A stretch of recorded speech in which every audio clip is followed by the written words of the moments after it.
원오십리 함께 보고 있습니다. 86번째 편지 볼 차례가 맞겠죠. 증소윤께 유는 관직의 이름으로 한 지역의 수장을 뜻한다. 조금 애매하지만 지역의 범주가 불조의 오묘한 도는 오직 각자의 근본에 있으며 각자의 근본에 다 본래 도다. 진실로 본래 깨끗하고 오묘하며 밝은 무위무사의 마음에서 벗어나지 않습니다. 항상 하시는 말씀. 시작부터 쭉 나열을 하십니다. 총명하고 근기가 뛰어난 자들 할 수 있는 거다. 이기에 의도와 일 없는 한 걸음을 내딛지를 못하더라. 비록 오랫동안 악한 마음을 버리고 선한 마음을 갖고 있으면서도 진실하게 살필 수 없었던 것은 애초부터 총명하고 영리한 지혜의 성품으로 많은 것을 짓고 거기에 빠져들었기 때문입니다. 세상의 윤리로서 악한 마음 버리고 선한 마음을 갖고 있고 본인도 양심으로도 거리낄 게 없고 주변에서도 다들 존경하고 하지만 그거는 진실하지 못하다. 그러므로 다만 이 마음으로 하여금 텅 비어 한가하고 고요하며 오래도록 맑고 맑아 여여하며 변하지도 않고 바뀌지도 않게 해야 합니다. 텅 비어 한가하기에 변하지 않고 바뀌지 않는다. 그러면 반드시 대안온의 즐거운 날이 있을 것입니다. 근심스러운 것은 쉬지를 못하고 밖에서 찾으며 총명을 부리는 것입니다. 근심해야 할 것은 이것밖에 없다. 모르는 것을 근심할 게 아니라 모른다고 뛰쳐나간다. 총명을 부린다. 열심히 사냥을 나간다. 남들 사냥해온 것을 부러워한다. 이것은 본래의 성품이 마치 금강처럼 언제나 늘 견고하다는 것을 전혀 모르는 것입니다. 알고 모르고 상관없이 본래 견고함을 모르니까 믿음이 부족하다고 하듯 결국 그 믿음 또한 깨달아야 만들어진 믿음이 아니라 다만 일찍이 잠시도 끊어진 적이 없었을 뿐이니 다만 일찍이 잠시도 끊어진 적이 없는 무위무사의 각자 근본에 있는 오묘한 그걸 갖다가 왜 이게 이어지지 않느냐고, 왜 늘 나는 띄엄띄엄이냐고. 오래도록 쉬어 매견이 톡밑이 빠지는 것처럼 하면 자연히 편안하고 즐겁게 될 겁니다. 하지만 만약 선지식을 찾으면서 널리 논의만을 지니려 한다면 자기는 그렇지 않다고 하면서도 또 구한다. 논의를 구하고 뭘 구하고 차라리 자기도 그냥 솔직하게 까발리고 부와 명예를 구하러 왔습니다 하면 거짓이 아닌 거라도 되겠지. 점점 멀어진다. 오로지 맹렬하고 영리한 근성으로 맹렬하게 스스로 끊고 맹렬하게 스스로 버려야 깨달아 들어갈 곳이 있음을 스스로 알게 됩니다. 깨달아 들어갈 곳이 있음을 아는 것조차도 거저 주어지는 게 아니다. 알고 난 후에는 아는 것 또한 세우지 않아야 비로소 진실로 깨끗한 경계를 만들게 됩니다. 이것은 공께서 편지 받는 분께서 도해에 계합한 밖의 것을 일부러 억지로 말씀드리는 것이니 부디 그 계합하신 경지의 것만 대조하십시오. 말이 잠시만. 이것은 공께서 도에 계합한 밖의 것을 일부러 억지로 말씀드리는 것이니 부디 그 계합하신 경지의 것만 대조하십시오. 이렇게 얘기를 해봤자 직접 계합한 것 이제 그거를 건드리지 못한다. 어차피 말해봤자 모양이니까. 그 바깥의 것을 말하는 거니까 또 이 말에 이러니 저러니 헷갈려 할 필요가 없다. 계합하신 경지 겉에만 대조를 하십시오. 편지 끝났습니다. 87번째 장대제께. 대제는 중국의 정각에서 문필을 담당하는 관직 중에 하나. 이 일을 일대사 일은 하늘과 인간, 군생으로부터 중생으로부터 불조에 이르기까지 모두가 이것의 위력을 이어받은 것입니다. 인천과 일체 모든 중생들이 다 내지는 불조에 이르기까지 다 이것의 위력을 이어받은 거다. 다 불성을 지녔다. 하지만 중생에 근거하면 비록 이것을 간직하고 있더라도 어둡고 미혹해서 헤어나오지 못함을 부질없이 받는 것이고 윤회를 부질없이 받는다. 다 지니고 있지만 하지만 중생에 근거하면 그러면은 간직하는 건 하는 거더라도 윤회를 부질없이 하게 되고 불조에 근거하면 중생에 근거하는 게 아니라 깨달음에 근거하면 이것을 통달해서 뛰어넘어 증득한 겁니다. 어리석음과 깨달음이 아무리 다르더라도 부사이한 것은 헤아리기 어려운 것은 똑같습니다. 이런 까닭에 불조께서 바로 가리켜 열어 보인 것은 일체의 모든 중생들로 하여금 각각 자기가 본래 원만하게 갖추고 있는 청정묘명한 진심을 홀로 깨닫도록 하지 않은 것이 없는 것입니다. 어리석음과 깨달음이 아무리 다르더라도 부사이한 것은 똑같습니다. 헤아리기 어려운 것이라는 점에서는 똑같다. 헤아리는 게 안 되다가 이제 잘 된다. 분석 끝났다. 얼마든지 이제 설명할 수 있다. 납득이 다 된다. 이제 그렇게 어리석음과 깨달음을 구분을 지으면 안 된다는 말씀을 어리석음이고 깨달음이고 어차피 부사이한 건데 헤아림으로 접근하면 모르는 건 마찬가지인데 그러하기에 바로 가리켜 열어 보이셨다. 직지인심하셨다. 그러므로 다시는 저와 같은 진노망상, 번뇌망상, 개념, 지견, 지견 헤아리는 것을 남기지 말고 곧바로 오온의 몸에서 색수상행식에서 회광반조해서 잠적 여여 맑고 고요하며 여여함 이러함을 확연히 알아차려야 이것의 바른 성품을 밝게 보게 되는 것입니다. 맑음을 내지는 헤아림을 만들어 가지고는 답이 없고 그러하기에 번뇌망상 또 헤아리고 생각하는 지견 이것을 남기지 말고 색수상식에서 회광반조하라. 이 성품이 바로 마음이요 이 마음이 곧 성품입니다. 이것은 넓고 넓게 작위해서 의도를 지어서 유위해서 응당 육근의 문 앞에서 천가지 만가지 변화를 일으키지만 애초부터 흔들리고 움직이는 것이 아니기 때문에 상주 본원이라고 부릅니다. 본원에 항상 머문다. 본원에서 한 걸음도 벗어난 적이 없다. 얼마든지 그러면 자기를 하면서 삼라만상이 이와 같이 펼쳐진 거지만 그 근원자리를 조금도 벗어난 적이 없다.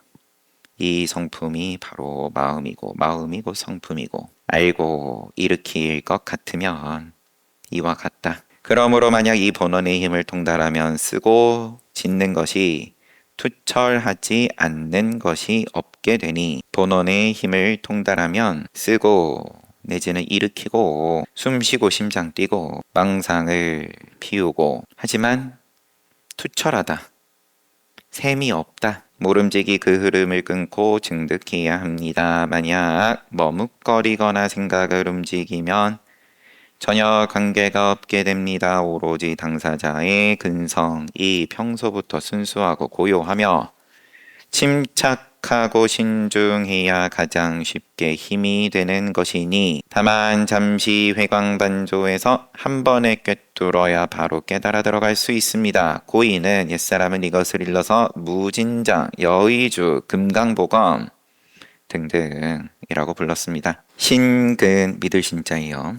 신근을 깊이 갖추고자 하면 뭐에 대한 믿음이냐? 확실히 이것은 남에게서 얻는 것이 아니니 행주자와의 움직이고 머물고 뭐 일어나고 앉고 눕고 말하든 입을 다물든 정신을 집중해서 적나라하게 고요히 비춰야 합니다. 사이도 없고 끊어짐도 없으면 자연히 모든 견해가 일어나지 않고 간격이 없다, 만들지 않는다. 뭔가 기약 내지는 기대 아니면은 또 걱정 뭐 등등 이것만 없으면 자연히 모든 견해가 일어나지 않고 이 발을 정자 정체와 개합하게 됩니다. 불생불멸하고 이 근본은 생 내지는 멸 붙일래야 붙일 수가 없고 비유 비무하며 무실 실다운 것 따로 그 다음에 허공 따로 그러하지 않고 이름도 여이고 상도 여이면 바로 이것이 당사자의 본질 풍광이고 본래 면목입니다. 옛 어른 스님은 그래서 눈썹을 지켜 올리고 눈을 깜빡이고 백추를 들고 불자를 세우고 방을 하고 하를 하며 미묘한 엉구와 가지가지로 방편을 지닌 선지식들이 그러면 각자 이런 방편들을 쓰신 것은 백천억의 방편으로 사람들로 하여금 여기서 꿰뚫어 벗어나지 않게 한 것이 없었습니다. 또한 한번 꿰뚫자마자 바로 근원에 깊이 사무쳐 문 두드리는 기와 조각도 버리고 방편 더 쥐고 있을 것도 없고 털끝만큼의 외면 정식이 전혀 없었습니다. 30년, 20년 실천하면서 주장과 언어 문자를 끊고 마음을 한가하게 하고 경계를 깨뜨려 얽매임 없이 무심해야 바로 안락하게 쉬는 경지입니다. 그래서 이르기를 바로 지금 쉬어야 쉬는 것이지 깨달을 때를 찾게 되면 끝내 깨달을 날이 없게 된다 라고 하였던 것입니다. 쉬면은 쉬는 거고 깨달을 때든 장소든 간격이 벌어지면 그러면은 이미 답 없다. 부처님이 마갈타에서 방문을 닫고 유마거사가 비아리에서 말을 막은 일 사람들은 모두 극치라고 하지만 뭘 좀 그러면 뭐 꼭 수행한 게 있어가지고 뭐 하나도 감이 안 오다가 알고 보니까 이게 참 큰 뜻이 부처님이고 유마거사고 큰 가르침이 담겨 있는 그런 방편이었구나. 극치라고 하지만 그들의 발가락 끝도 꿈에서조차 전혀 보지 못한 것입니다. 대인의 큰 견해와 큰 지혜 그리고 대용이 어찌 격식과 사량에 구애되는 것이겠습니까? 다만 아주 분명한 것인데도 두 손으로 넘겨주지 못하는 것이 원망스러울 뿐입니다. 어째서 심천, 득실, 피아를 논하고 현량을 복잡하고 어지럽게 해서 진흙탕을 만드는 것입니까? 나도 참 줄 수 있으면 해줘주고 싶은데 그렇게 전해질 수 없는 것이 원망스러울 뿐이다. 답답하다. 왜 복잡하고 어지럽게 자기 발로 거꾸로 가고 있냐? 그렇다면 부처가 세상에 나오기 이전, 조사가 서쪽에서 오기 이전, 세계가 이루어지기 이전, 허공이 나타나기 이전은 어느 곳에서 더듬어 찾겠습니까? 모름지기, 기심, 기틀 마음, 틀 고정된 그런 마음을 버리고 지견을 죽이며 세간의 지혜, 또 말주변 변제, 또 총명에서 벗어나야 합니다. 장대제께서 얼마나 아는 소리를 편지를 보내왔든 했는지 다그치십니다. 내려놓기를 마치 마른 나무나 썩은 나무 그루터기처럼 해야 매견이 체득하게 됩니다. 또한 호흡이 끊어진 곳에 이르러 마음도 잊고 욕심도 없이 깨끗해야 만년이 일념이 됩니다. 그러면은 부처님 고행하신 모습처럼 숨을 꾹 참으라고 그렇게 이해를 하면 곤란한 거죠. 내려놓기를 마치 마른 나무나 썩은 나무 그루터기처럼 해야 매견하게 체득한다. 그런 게 깊어지다 못해서 심지어 숨 쉬는 것조차도 뭐라고 해야 돼요? 내려놓았다. 마음도 있고 욕심도 없이 깨끗할 때 만년이 일념이 됩니다. 그러므로 이를 기르고 지키며 오래도록 순일하게 익히고 자연히 돌이켜서 관한다. 바로 마갈타와 유마에서 흘러나온 맥을 알게 됩니다. 시간이 가니 안 가니 힘들다. 정진하기 힘들다. 너무 시간이 안 간다. 아니면 또 반대의 표현도 마찬가지예요.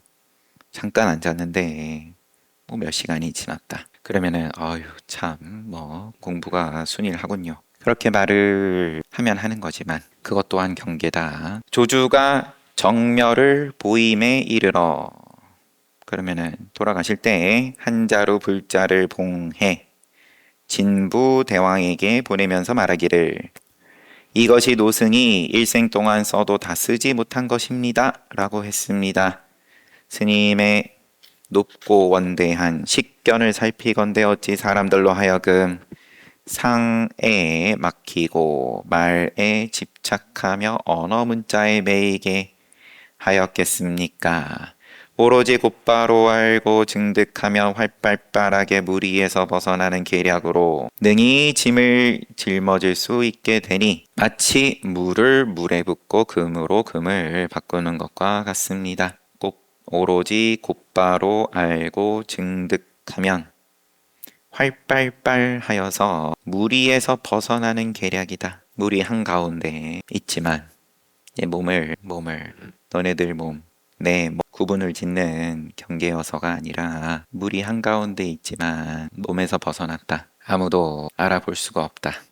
저승사자도 찾지를 못한다. 그런 활발빨이다. 물에 물을 붓고 금으로 금을 바꾸는 양양군의 장수 왕상시에는 위산대원을 참례하고 종지를 체득했습니다. 하루는 어떤 스님이 위산에서 오자 상시가 물었습니다. 위산도장께서 무슨 말씀이 있습니까? 그러니까 스님이 사람들이 어떤 것이 조사가 서쪽에서 온 뜻입니까? 라고 물으면은 위산 스님은 불자를 세우십니다. 상시가 말했다. 산중에서는 이것을 어떻게 이해합니까? 그러면 왕상시가 위산대원을 참례하고 종지를 체득했다. 체득하기 전에 문답이겠죠. 어떤 스님이 위산에서 왔다고 하니까 거기 어른 스님께서는 그러면 어떻게 가르침을 주십니까?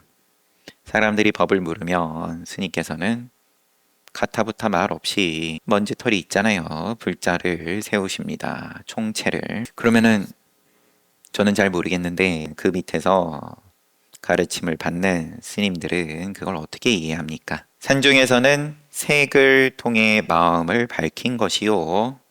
사물을 통해 이치를 드러낸 것이라고 논합니다. 상시가 알기는 알겠습니다만 어째서 이리도 급합니까? 스님은 빨리 돌아가세요. 노스님에게 드릴 편지가 있습니다. 그러면 종지를 체득한 다음에 주고받은 대화인 걸로 정정을 하고 산중에서는 색을 통해 마음을 밝힌 것이고 색이 어쩌고 저쩌고 또 사물이 어쩌고 저쩌고 이런 소리 하니까 상시가 알기는 알겠습니다만 어째서 이리도 급합니까?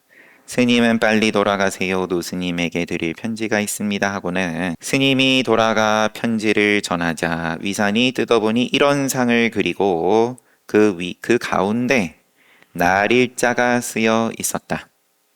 그 동그라미가 있고 편지 펼쳐보니까 크게 동그라미가 있고 그 안에다가는 날일자. 위산이 가가 대소하고 크게 웃고는 누가 내게 천리밖에 지음이 있다는 것을 알리오. 서로 마음을 주고받을 수 있는 또 이 왕상시를 인정을 하는 그런 뉘앙스의 말씀을 하시고 앙산이 말했다. 그럼 옆에 있던 시자 또 제자 앙산이 그래도 아직은 아닙니다. 저는 뭐 그렇게까지 점수를 후하게 주고 싶지는 않은데요. 이산이 말했다. 그대는 어떻게 하겠는가? 앙산이 땅에다가 이런 상을 그리고 날일자를 쓰더니 그러면 뭐 똑같이 땅에다가 그린 거겠죠.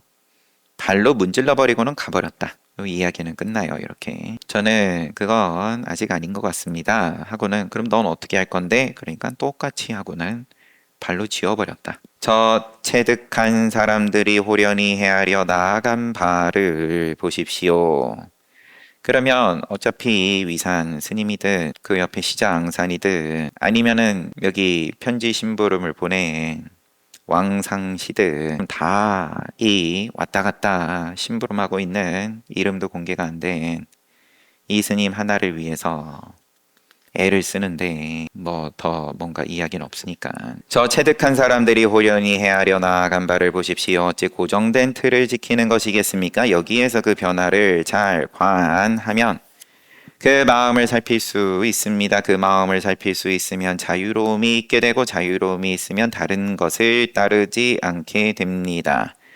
다른 것을 따르지 않는다면 어디를 가더라도 스스로 자제함을 얻지 않겠습니까? 도인들이 눈뜨 안목 있는 사람들이 호련히 헤아려 나아간 바를 보십시오. 여기에 무슨 그러면은 기심 고정된 틀이 있겠습니까? 매번 사대부들을 만날 때마다 많이들 말하기를 속세의 어지러운 일에 얽히고 설켜 그럴 겨를이 없습니다. 수행할 여유가 당장은 없네요.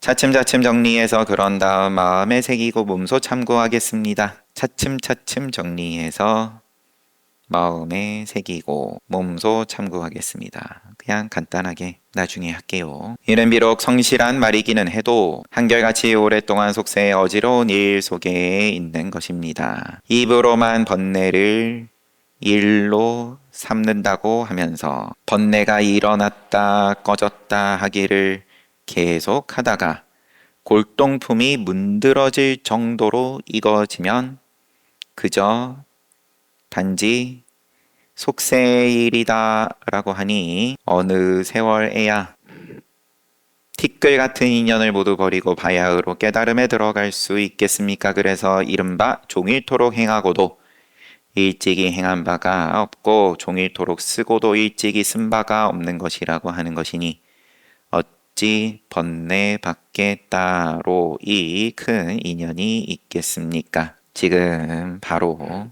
수행을 권선하세요. 매번 사대부들 만날 때마다 속세의 어지러운 일에 지금은 바쁩니다. 정리를 한 다음에 마음에 새기고 몸소 참고하겠습니다. 이는 한결같이 오래도록 속세의 어지러운 일 속에 있는 것입니다. 입으로만 번뇌를 일로 삼는다고 하면서 번뇌가 일어났다 꺼졌다 하기를 계속 하다가 일상이 그러한데 골동품이 문드러질 정도로 익어지면 그저 단지 속세의 일이다 라고 하니 어느 세월에야 티끌 같은 인연을 모두 버리고 바야흐로 깨달음에 들어갈 수 있겠습니까? 조금 애매해가지고 차근차근히 봤지만 뭐 큰 틀에서는 속세의 일이다 라고 따로 치부를 해버리고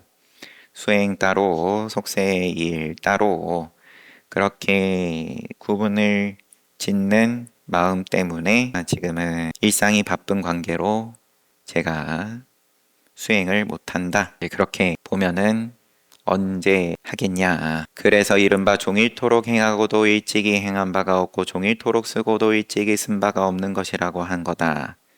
어찌 번뇌 바깥에 따로 큰 인연이 있겠습니까? 큰 법의 덤이 위에서 큰 법의 광명을 놓아 하늘이 빛나고 땅이 빛나는 것도 전혀 모르고 속세의 어지러운 일 바로 그때가 큰 법의 광명을 놓을 때다. 스스로 살피고 깨달아 알지도 못하면서 다시 밖으로 나가 구한다면 하면 할수록 고생만 더하게 되니 어찌 지극한 요지가 되겠습니까? 만약 대근기를 갖추었다면 옛사람의 엉꾸나 공안을 살필 필요도 없습니다. 단지 아침에 일어나 생각을 바르게 하고 마음을 고요히 할 뿐입니다. 무릇 손짓하여 불러 한번 행할 때 한번 행한 것을 거듭 다시 들어서 이것이 어디에서 일어났는가, 이것이 어떤 것이기에 저와 같이 많은 행위들이 있는 것인가 라고 자세히 살펴야 합니다. 여러분들이 다 이렇게 해야 된다는 말이어서가 아니라 장대제가 일상이 바쁘고 또 중요한 나란 일을 하고 그러다 보니까는 나중에 은퇴하고 수행할게요. 네, 이런 핑계를 대는 것에 대해서 지금도 당장 할 수 있다. 어떻게 하냐? 한번 행함에 있어서 거기에 대해서 한번 봐라 직접. 그 안에 매몰이 되어가지고 쫓아가기 바쁜 그런 일상 가운데에서 한번 그러면 한 호흡을 멈추고 봐봐라. 자세히 살펴야 합니다. 마땅히 티끌 같은 인연 속에서 한번 꿰뚫게 되면 이제 모든 인연들이 옳지 않은 것이 없게 되는데 어느 때 없애버리겠습니까? 이것에 즉 하면 바로 종파를 뛰어넘고 격식을 초월해서 삼계 화택 가운데 바로 청정무위하고 청량한 대도량으로 변화할 것입니다. 법화경에서 말씀하셨습니다. 마지막 인용. 불자가 이 경지에 머무르면 이는 고 부처를 수용하는 것이니 경행과 안고 눕는 것이 그 가운데 항상 있다. 상제한다. 편제는 여기까지 보고 주석에 보니까 위산 스님 어록 가운데 위산 스님의 이야기보다는 향엄 지안선사 편에 나오는 이야기로 지금 주석으로는 설명을 해요. 선사께서 어떤 스님에게 묻기를 어디서 왔는가? 그 스님이 위산에서 왔습니다. 그 위산 스님 이야기인 거는 위산 스님 이야기이고, 그런데 왕상시 이야기가 아니라 묻는 입장이 향엄 지안선사가 어떤 스님한테 찾아오니까 늘 행각하니까 수행자들은 넌 어디다 왔냐? 위산 스님 회상에서 있다가 왔습니다. 가르침 받다가 왔습니다. 그러면은 위산 스님께서는 요즘 뭐라고 하시는데 무엇이 서쪽에서 오신 뜻입니까? 라고 물으면은 화상께서는 불자를 세우십니다. 거기 수행자들은 어떻게 그걸 이해하는데 그곳에서 헤아려서 말하기를, 그럼 거기 학인들은 서로 이렇게 얘기합니다. 바로 색으로 마음을 밝히고 사물에 의해서 이치를 드러낸다.